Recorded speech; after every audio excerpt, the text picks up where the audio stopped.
종려주일이 기쁜 날일까요? 슬픈 날일까요? 자, 호산나 하면서 외치니까 기뻐 보여요? 슬퍼 보여요? 자, 그때 군중들은 기뻐했단 말이죠. 왜요? 팩트를 보지 않았기 때문에 그래요. 팩트를 안 보게 되면, 사실을 안 보게 되면 뭘 보냐 하면 나의 관점에서 보는 거예요. 여러분 오늘 본문을 잘 보셔요. 9절과 10절 같이 읽어보겠습니다. 읽습니다. 시작. 앞에서 가고 뒤에서 따르는 자들이 소리 지르되 호산나 찬송하리로다. 주의 이름으로 오시는 이여 찬송하리로다. 오는 우리 조상 다윗의 나라여 가장 높은 곳에서 호산나 하더라. 아멘. 매우 영적인 표현처럼 돼 있잖아요. 근데 이게 단어들이 혼재되어 있는 거예요. 하나님의 의도와 군중들의 의도가 혼재되어 있는 것처럼 보이는 거예요. 그래서 우리가 오해하는 거예요. 그래서 종려주일은 종려나무 가지를 우리도 함께 꺾어서 흔들면서 기뻐할 날처럼 생각하는 거죠. 그러나 한번 사실을 찾아가 보자는 거죠. 사실을. 예수님은 지금 예루살렘에 왜 올라가셔요? 왕이 되시려고 아니면 죽으시려고? 죽으시려고 가는 거죠. 그러면 이렇게 질문만 해도 오늘의 본문을 아주 선명하게 찾아낼 수 있거든요. 만약에 예수님이 죽으러 올라가시는 그 길인데 예수님을 정말 사랑하는 사람들이라면 종려나무 가지를 꺾어서 춤을 출까요? 아니면 뒤따르며 눈물을 흘리며 갈까요? 자, 그냥 생각만 해보는 거예요. 앞에 거예요? 뒤에 거예요? 뒤에 거가 맞죠. 근데 어느 한 사람 눈물 흘리며 예수의 뒤를 따르는 사람이 없어요. 다 흥겨워서 이 사람이 흔드니까 나도 흔들고, 이 사람이 노래를 부르니까 나도 노래를 부르고, 이 사람이 호산나를 외치니까 나도 호산나를 외치는 거예요. 그런데 정작 여러분 그 장면을 그림으로 따진다고 한다면, 영상으로 만들었다고 한다면 오직 한 사람만 어두운 얼굴로, 아니면 의미심장한 얼굴로, 결의에 찬 얼굴로 그 길을 가고 계시겠죠. 누구 한 분만, 예수님 한 분만. 그는 이런 거죠. 예수님과 나머지 군중들이 다른 마음을 품고 있다는 거예요. 이제 그 이야기를 우리에게 가져오려고 하는 거예요. 오늘 우리들의 종려주일도, 오늘 우리들의 호산나도 예수님과 다른 의미에서 예수님은 오늘 어떤 마음으로 여러분을 향해서, 저와 여러분의 가정을 향해서, 우리 교회를 향해서 예수님은 어떤 표정일 텐데, 그 예수님의 표정과 예수님의 마음과 예수님의 생각은 살피지 않고 내가 가지고 있는 생각의 수준에서 예수를 거론하고 예배를 거론하고 찬양을 하고 기도를 하고 있는 것은 아닌가. 그렇다면 우리는 또 반복하고 있는 거죠. 그날 그 시간, 그때 종려주일 아침에 예수님과는 다른 마음과 다른 생각으로 호산나를 외쳤던 그 군중들처럼, 그 군중들이 채 일주일이 지나지 않아 예수를 어떻게 하라 그래요? 십자가에 못 박으라고 외쳐요. 호산나를 외쳤던 그 목청과 호산나를 외쳤던 그 낯빛과 그 눈빛을 정반대의 것으로 바꿔 예수를 십자가에 못 박으라고 이 군중들이 외쳐요. 왜요? 그들은 처음부터 예수님의 시선과 예수님의 마음과 예수님의 생각과 다른 호산나를 외치고 있었기 때문인 거죠. 오늘 우리들도 거룩하고 아름답게 예배하고 찬양하고 기도하는 것 같지만, 오늘 주님의 말씀 앞에서 우리들의 모습을 돌이키지 아니하면 우리도 지금은 그런 것 같은데 당장 예배가 끝나고 나서부터 다음 일주일을 살아가는, 고난의 주간을 살아가는 일주일 동안 우리는 곳곳에서 예수를 다르게 말하는 사람들로 살아갈 위험성에 빠질 수 있다는 거예요. 아니요, 그런 일주일을 지금까지 살아왔을 수도 있기에 다시 하나님께서 저와 여러분을 하나님 앞으로 모으시고, 오늘 너희들의 종려주일은 예수와 함께 예루살렘으로 올라가고 있는 것이냐를 물으시는 거예요. 그날 그 시간 그 자리에 예수는 어떤 표정이었는지를, 어떤 마음이었는지를 살피고 우리가 외칠 호산나, 동일한 호산나의 단어를 사용하여 주님을 높이겠지만 이들이 불렀던, 이들이 외쳤던 호산나와는 다른 호산나를 외치는 저와 여러분이 되기를 주님의 이름으로 축원합니다. 그러기에 몇 가지 내용 살피도록 하겠습니다. 이 시간에 말씀 읽겠습니다. 1절부터 3절까지 말씀 여러분이 한번 읽어주실까요? 읽습니다. 시작.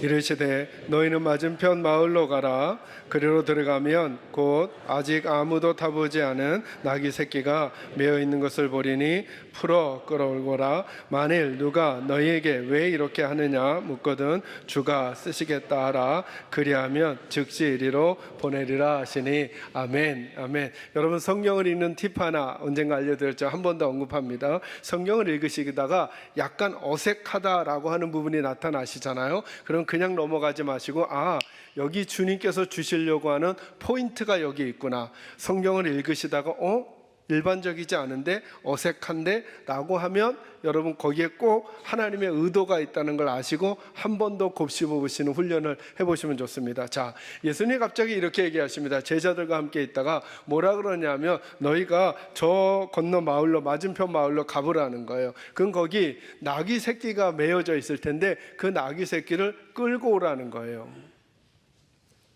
이상하죠? 왜 이상하냐 하면 여러분, 이제 예수님은 어디로 올라가실 거냐 하면 예루살렘으로 올라가실 거란 말이에요. 자, 우리 상식선에서 그냥 얘기하면 돼요. 여러분, 어딘가에 많은 무리들을 이끌고 올라가려면 뭘 타고 가야 될까요? 뭘 타고 가는 게 일반적일까요? 자, 예를 들어 드릴게요. 객관식을 좋아하시니까 나귀 아니면 말이죠. 나귀는 폼도 안 나요, 여러분. 심지어 어떤 학자들은 어떻게 설명하냐면 예수님이 타셨을 때 발이 땅에 닿을지도 몰랐다, 이렇게 표현하는 분도 있어요. 그러니까 마치 어떤 거냐면 우리 어른들께서 아이들 산발이 자전거를 타고 교회를 오고 있는 것과 똑같아요. 완전 폼이 안 나는 거예요. 근데 질문해야죠. 왜 예수님은 나귀를 타려고 하셨을까? 재밌는 질문이 많아요. 그런데 제자들은 예수님께서 나귀를 끌고 오라고 하니까 예수님 사오라는 거예요? 빌려오라는 거예요? 부탁해서 잠깐 임대하라는 거예요? 묻지도 않아요. 제자들은 가서 그 나귀를 끌고 와요. 주인도 이상해요. 제자들이 풀어서 가려고 하니까 왜 이걸 가져가려고 그럽니까? 그랬더니 예수님이 뭐라 그런다 그러셨어요? 누가 쓰시겠다? 주가 쓰시겠다 하라 라고 말만 하라는 거예요. 제자들은 그 말만 해요. 팩트가 중요하죠. 예수님이 하시라고 한 말만 그대로 했을 뿐이에요. 예수님이 하라고 한 말을 그대로 하니까 능력이 나타나죠. 그 주인은 그냥 그 말만 듣고 나귀를 풀어줘요. 왜 이런 일이 일어날까요? 여러분 따라합니다. 순종할 때 하나님의 일이 일어납니다. 여러분, 예수님은 그냥 겸손하셔서 나귀를 타려고 하는, 이게 우리의 오해예요. 나는 말을 탈 수도 있는데 난 원래 겸손한 사람이니까 나귀를 탄다가 아니에요. 그래서 겸손의 의미가 바뀌어져야 되는 거예요. 자, 겸손하셔서 말을 탈 수도 있었는데 나귀를 타신 거다. 1번. 2번, 하나님이 나귀를 타라고 하셨으니까 타셨다. 어떤 걸까요? 자, 1번. 자, 답을 모르시더라도 찍으실 수 있죠. 어떤 것일 것 같아요? 예수님은 마음이 겸손하시니까 말 타고도 가실 수 있는 분인데 난 낮추겠어. 난 나귀 타고 갈 거야. 예수님이 이렇게 하셨다. 1번. 2번, 하나님이 나귀 타고 가라고 하셨기에 나귀 탔다. 2번. 어느 걸 것 같아요? 2번이죠. 그거 찾습니다. 어딜 보시느냐 하면 본문 표시하시고 요한복음 12장 말씀 찾아보세요. 요한복음 12장 14절에서 16절 168쪽 그 어간입니다. 다 같이 한번 읽어볼까요? 읽습니다. 시작. 예수는 한 어린 나귀를 보고 타시니 이는 기록된 바 시온 따라 두려워하지 말라 보라 너희 왕이 나귀 새끼를 타고 오신다 함과 같더라. 제자들은 처음에 이 일을 깨닫지 못하였다가 예수께서 영광을 얻으신 후에야 이것이 예수께 대하여 기록된 것인과 사람들이 예수께 이같이 생각났더라. 아멘. 자, 요한복음에서는 이 얘기를 해주고 싶어 하는 거예요. 우리는 그냥 예수님이 겸손하셔서 나귀를 탄 거라고 생각하지만, 그리고 그 겸손이라는 게 말을 탈 수 있었지만 나 어깨 피고 자랑하고 호통칠 수 있는 그런 위치지만 난 겸손을 보이려고 겸손하게 나귀 타는 거야 라고 오해하지 않도록 예수님이 나귀를 타신 이유는 어디에 기록되어져 있기 때문에, 하나님의 말씀에 예수가 그렇게 해야 한다고 말씀하셨기 때문이라는 거예요. 그 말씀이 어디에 기록되어 있을까요? 본문 표시하시고 여러분 구약성경에 스가랴 9장 9절을 한번 찾아보세요. 스가랴 어딘가 싶으시죠? 말라기 바로 전이에요. 마태복음 앞에 보시면 스가랴 9장 9절 한번 찾아보겠습니다.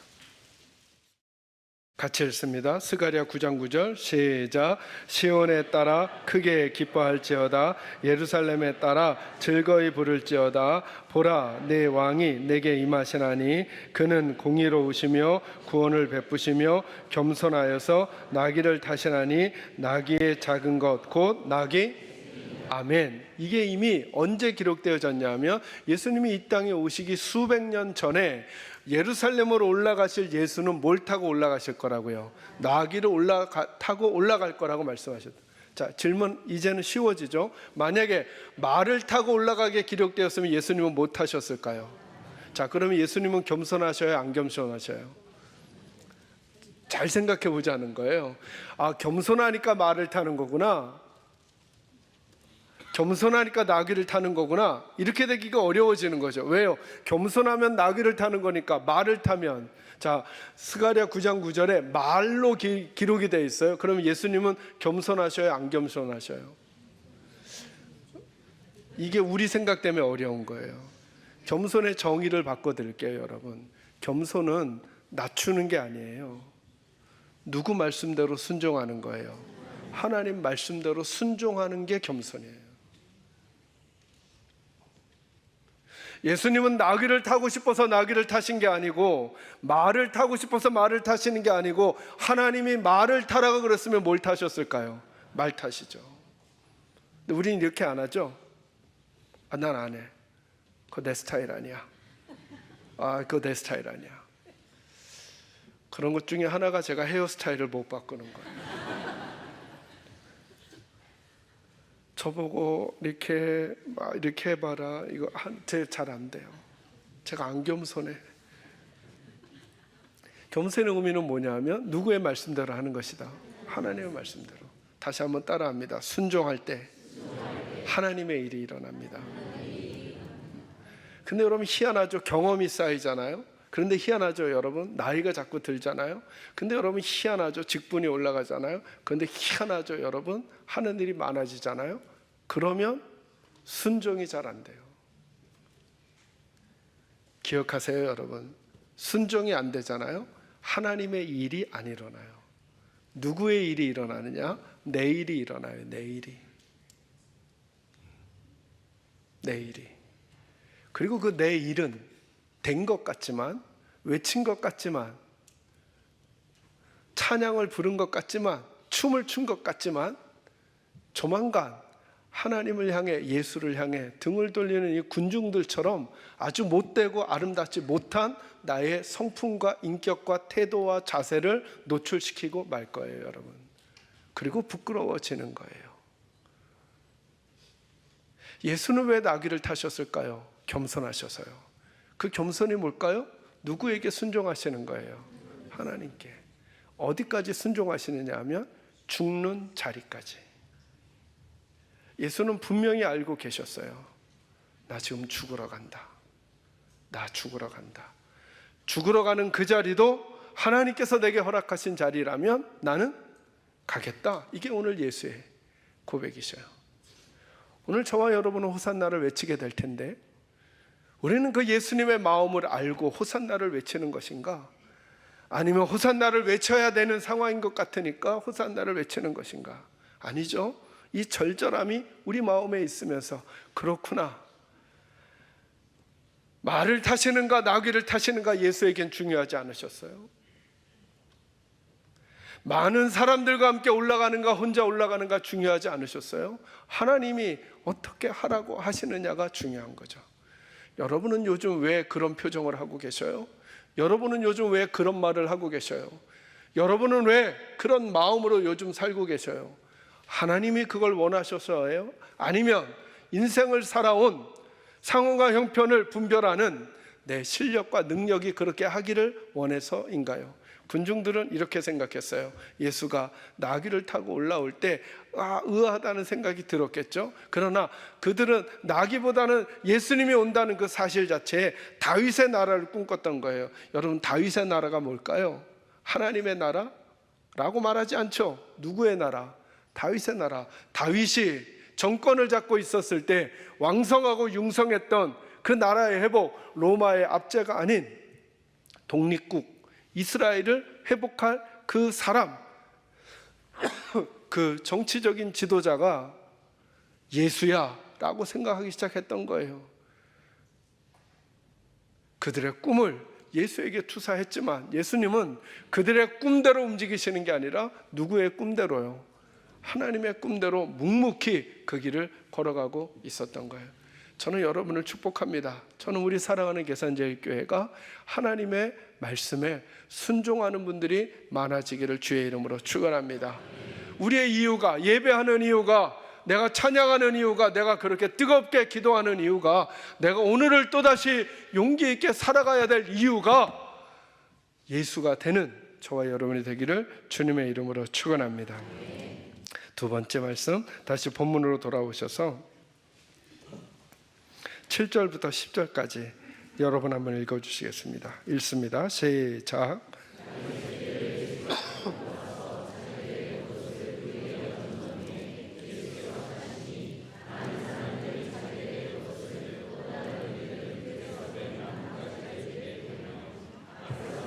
뒤에서 따르는 자들이 소리 지르되 호산나 찬송하리로다. 주의 이름으로 오시는 이여 찬송하리로다. 조상 다윗의 나라요 가장 높은 곳에서 호산나. 아멘. 두 번째는 이거죠. 한번 따라합니다. 우리들의 시선을 선명하게 해야 합니다. 자, 여러분 잘 보셔요. 어떤 그 성경을 해석하는 분이 그렇게 해석했더라고요. 오늘날 우리에게 필요한 믿음 중에 하나가 잘 보여주는, 이 본문에서 보여주는 매개체가 있는데 그게 누구냐 하면 나귀라는 거예요. 나귀. 왜냐하면 나귀는 굉장한 위험성에 빠져 있다는 거예요. 어떤 위험성에 빠져 있냐 하면 한쪽에 그냥 매여 있던 나였는데, 아무것도 아닌 것 같은 나였는데 갑자기 예수님이 나에게 탄단 말이에요. 예수님을 태운 것도 굉장한 일인데 길을 가다가 보니까 사람들이 어떻게 해요? 사람들이 얘기해 주세요. 사람들이 어떻게 해요? 환호성을 지르잖아요. 제일 오해하기 쉬운 저기가 이 나귀라는 거예요.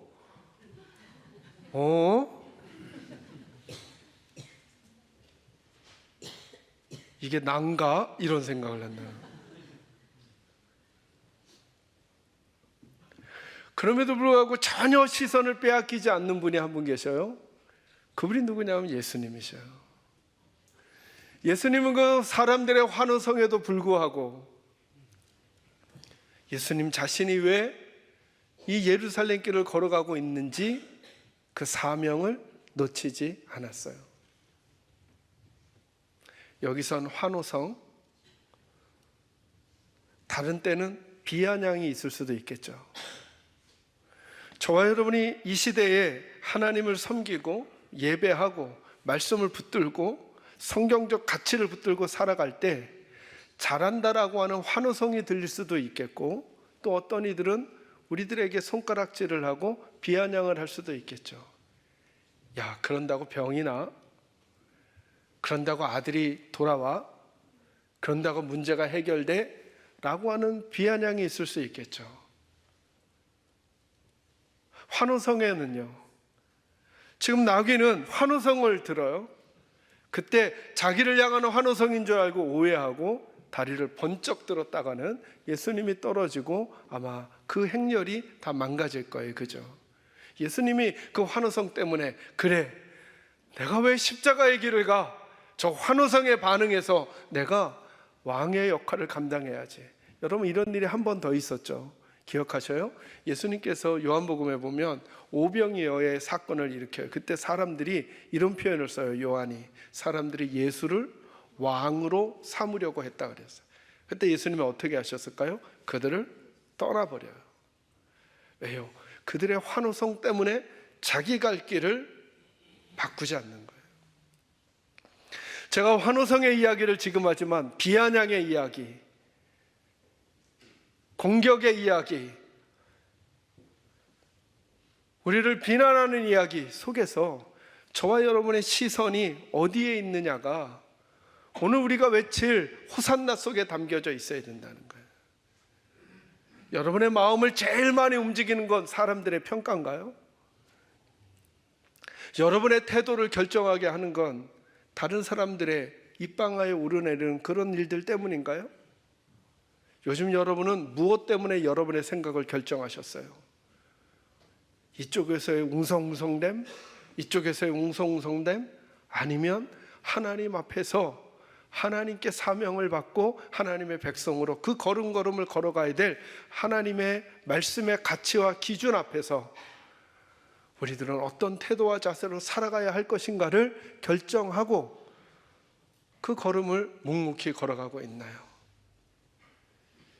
예수님의 나머지 일주일을 보면 온통 비아냥과 공격과 침뱉음과 뺨을 때림과 채찍과 사랑했던 사람들의 등돌림 밖에 없어요.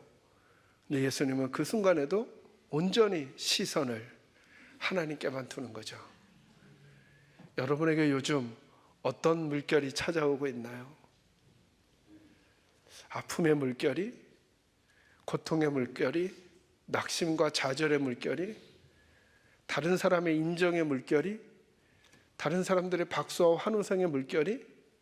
그러나 그것 때문에 저와 여러분을 오해하지 말고 우리가 가져야 될 우리들의 모습을 예수님 앞에서 하나님 앞에서 시선 바꾸지 않고 그 자리와 자세와 태도를 지켜가는 저와 여러분이 되기를 주님의 이름으로 축원합니다. 마지막 한 가지만 더 생각하려고요. 그리고 이 본문 안에서 우리가 놓치고 있는 한 분 하나님 아버지의 마음을 생각해 봐야 한다는 거예요. 하나님 아버지께서 이 장면을 보시겠죠? 아들 예수는 나귀를 타고 예루살렘에 올라가는 거예요. 그 길을 하나님께서 가게 하신 거예요. 왜요? 살러 죽으러. 그 아들의 마음을 하나도 못 알아주는 군중들의 환호성 속에 아마도 하나님은 그 환호성은 페이드 아웃이 돼서 하나도 안 들리면서 온전히 음악은 줄어들고 소리는 줄어들고 하나님의 시선은 예수님에게만 맞춰져 있을 거예요. 왜 그 길을 걸어가게 하실까요? 저와 여러분을 사랑하시니까. 그래서 저는 고난의 주간에 우리 하나님을 묵상하고 싶어지는 마음이 생겼어요. 우리 하나님이 우리에게 어떤 분이실까? 아들 예수를 십자가로 보내주신 그 하나님은 우리에게 어떤 분이실까? 그 하나님의 6가지 이름을 이번 고난주간에는 깊이 살피면서 그래, 그 주님이 우리를 구원하십시오. 내 삶을 인도하십시오. 사모하면서 우리가 외칠 호산나는 다른 호산나가 되는 2025년 고난주간이 될 수 있기를 주님의 이름으로 축원합니다.